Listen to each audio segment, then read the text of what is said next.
কিরে সজীব, বই রয়েছ, চল আজান দিছে, নামাজ পড়ে আসি। না ভাই, নামাজে যাবো না, আপনারা যান।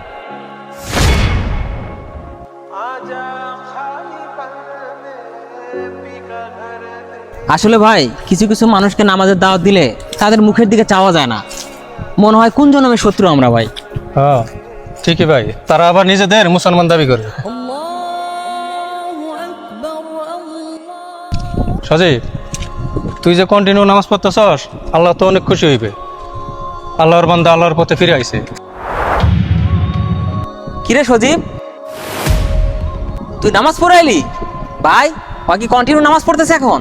হ ভাই, সজীব না কন্টিনিউ নামাজ পড়তেছে। হ্যাঁ ভাই, নামাজ পড়তে পড়তে নামাজ আমার অভ্যাসে পরিণত হয়ে গেছে। কি একটা কথা মনে রাখবি, অভ্যাস নামাজ হারাম। ইবলিসের সেজদা দেওয়া অভ্যাস ছিল, কিন্তু ইবাদত নয়। ভাই, অভ্যাস আর ইবাদতের মধ্যে পার্থক্য কি? ভাই খুব সুন্দর একটা প্রশ্ন করছেন ভাই। আল্লাহকে মানা এটা একটা অভ্যাস, আর আল্লাহর কথা মানা এটা একটা ইবাদত। অনেক বেধর্মের মানুষ আছে যারা আল্লাহকে মানে, কিন্তু তারা কি আল্লাহর ইবাদত করে ভাই?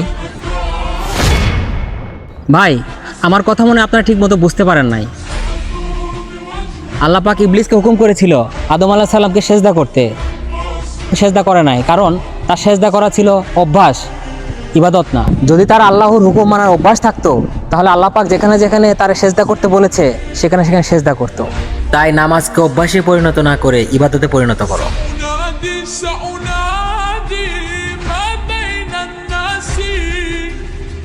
আমাদের ভিডিও যদি আপনাদের একটু ভালো লেগে থাকে, তাহলে একটু লাইক, একটা কমেন্ট করে যাবেন। শেয়ার করতে ভুলবেন না।